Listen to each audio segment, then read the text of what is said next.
Ya, Assalamualaikum warahmatullahi wabarakatuh. Waalaikumsalam warahmatullahi wabarakatuh. Perkenalkan, kami dari kelompok 2, Enterprise Resource Planning, yaitu tentang bab dukungan sistem terintegrasi. Pertama-tama, perkenalkan, nama saya Agung Mifdaryadi, NIM 2018-53080. Nama saya Ardian Angga Pratama, NIM 2018-53-162. Oke, nama saya Nur Hasan Anwas Daniel, NIM 2018-53105. Ya, saya sendiri Ardian Karisvianto dengan NIM 2018-53101. Pengertian IRP. IRP atau Enterprise Resource Planning, yaitu perencanaan sumber daya perusahaan atau sering disingkat IRP. Dari istilah bahasa Inggris, Enterprise Resource Planning adalah sistem informasi yang diperuntukkan bagi perusahaan manufaktur maupun jasa yang berperan mengintegrasikan dan mengotomatisasikan proses bisnis yang berhubungan dengan aspek operasi, produksi, maupun distribusi di perusahaan bersangkutan. Nah, berikut ada beberapa definisi IRP menurut para ahli. Yang pertama ada menurut O'Leary tahun 2000, yaitu IRP adalah sebuah sistem berbasis komputer yang didesain untuk memproses transaksi-transaksi perusahaan dan memfasilitasi perencanaan yang terintegrasi dan real-time, produksi, dan respon konsumen. Yang kedua ada menurut Howe dan Kuzik tahun 2010, yaitu IRP adalah multimodul, solusi aplikasi pengemasan bisnis yang memungkinkan organisasi untuk mengintegrasikan proses bisnis dan kinerja perusahaan. Yang ketiga, menurut O'Brien, pengertian IRP ini adalah software lintas fungsi terpadu yang merekayasa ulang proses manufaktur, distribusi, keuangan, sumber daya manusia, dan proses bisnis lainnya dari suatu perusahaan untuk memperbaiki efisiensi. Dan yang keempat adalah menurut Mong, IRP sendiri adalah sebuah sistem yang membantu untuk mengatur proses bisnis seperti marketing, produksi, pembelian, dan accounting dalam suatu kesatuan yang terintegrasi. Manfaat IRP. Yang pertama, sistem IRP akan mempermudah proses pengendalian dan pemantauan proses bisnis.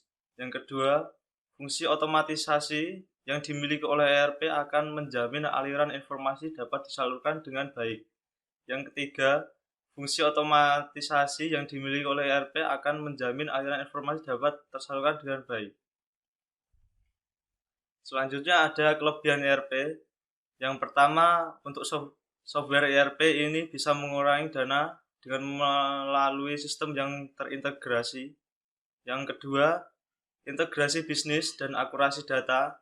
IRP memiliki sistem yang terdiri dari beberapa modul dan submodul yang bisa mewakili suatu komponen bisnis. Yang ketiga, dalam sistem IRP terdapat alat-alat pendukung, misalnya alat simulasi, dan perencanaan. Dengan alat itu, pihak manajemen dapat memanfaatkan sumber daya dengan lebih baik. Yang keempat, sistem ERP juga bisa membuat proses aktivitas rutin menjadi lebih efektif dan efisien. Misalnya, proses pengiriman, pemesanan, manajemen cash, semua proses itu bisa berjalan dengan cepat dan efisien. Selanjutnya, masuk ke kelemahan ERP. Yang pertama, adanya keterbatasan pemilihan pada perangkat lunak sistem ERP. Yang kedua, pada sistem ERP ini mempunyai harga yang sangat mahal. Yang ketiga, sistem ini sering terpampang, sulit untuk beradaptasi dengan jalannya kerja dan untuk suatu proses bisnis.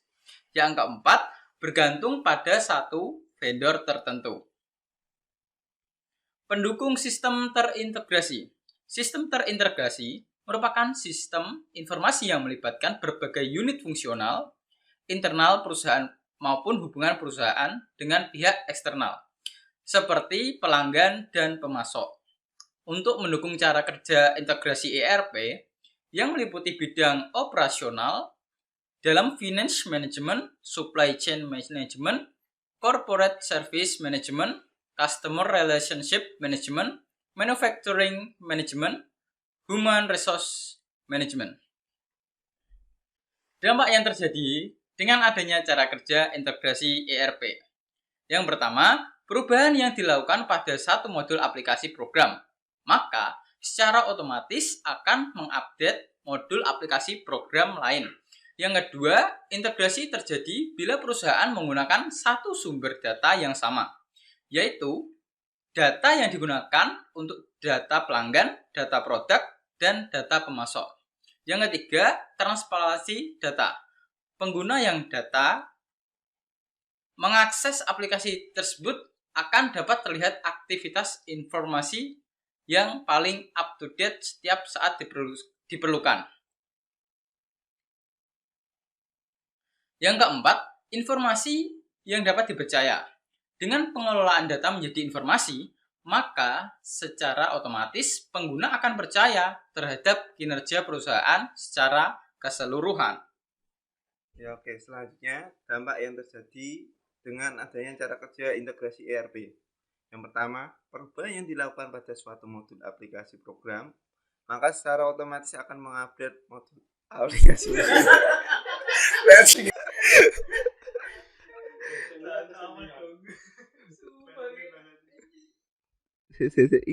Aku kan nih Pitas.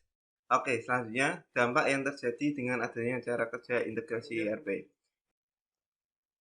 Sistem terintegrasi di universitas. Salah satu contoh integrasi sistem informasi di universitas adalah sistem e-learning. Sistem e-learning merupakan sebuah sistem yang menggabungkan media elektronik dengan teknologi-teknologi yang berkaitan dengan pengelolaan informasi dan juga komunikasi untuk mengembangkan pendidikan. Pada umumnya, sistem ini bersumber pada komputer dan penggunaan internet sebagai wadah penampung informasi-informasi yang dibutuhkan orang. Adanya beberapa kebutuhan yang diperlukan untuk mengintegrasi sebuah sistem informasi di universitas. Berikut diantaranya adalah, yang pertama, adanya komunikasi. Sebuah sistem informasi universitas yang terintegrasi harus dapat meningkatkan komunikasi antara mahasiswa dan pihak-pihak yang terkait dalam universitas. Nilai tambah didapatkan ketika ada kelompok khusus untuk kebutuhan yang beda-beda, misalnya daftar mahasiswa dan suatu mata kuliah. Yang kedua, layanan mandiri. Definisi layanan untuk mewujudkan suatu sistem yang bekerja mandiri diperlukan untuk mengembangkan fungsi administrasi. Contohnya, melalui registrasi mata kuliah oleh mahasiswa dapat menggunakan modul tertentu yang sudah ada dengan menyambungkan ke sistem e-learning, ataupun melalui pengembangan sesuai dengan keinginan pemilikan sistem.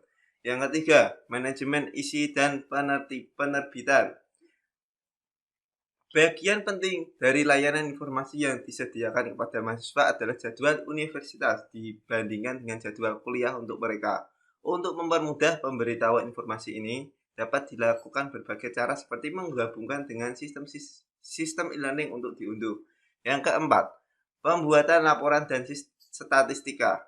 Pada peran pembuatan laporan akan semakin meningkat dengan adanya kemungkinan pemindahan pembuatan laporan dari berbagai studi di atas ke universitas secara keseluruhan. Dengan adanya kemungkinan ini, peninjauan kinerja dan staf universitas perlu dihubungkan dengan data universitas yang lain. Ekstraksi informasi dari berbagai sumber data. Ekstraksi kedua sistem ini didasarkan pada beberapa alasan khusus karena kedua sistem yang bersangkutan telah dipasang di waktu yang berbeda. Ketika menggabungkan kedua sistem ini, jadwal mata kuliah telah dapat dibuat dengan formasi yang fleksibel untuk menciptakan hasil yang berbeda. Yang keenam, keamanan dan privasi data. Pembuatan infrastruktur keamanan adalah dasar dari akses ke sistem aplikasi ke publik. Hal ini mencakup berbagai tugas seperti manajemen pusat penggunaan, klarifikasi dan pengelompokan dan penggunaan untuk menerapkan berbagai peraturan yang dibutuhkan kelompok pengguna pada umumnya adalah pihak fakultas, pengambil mata kuliah, profesor, dan alumni.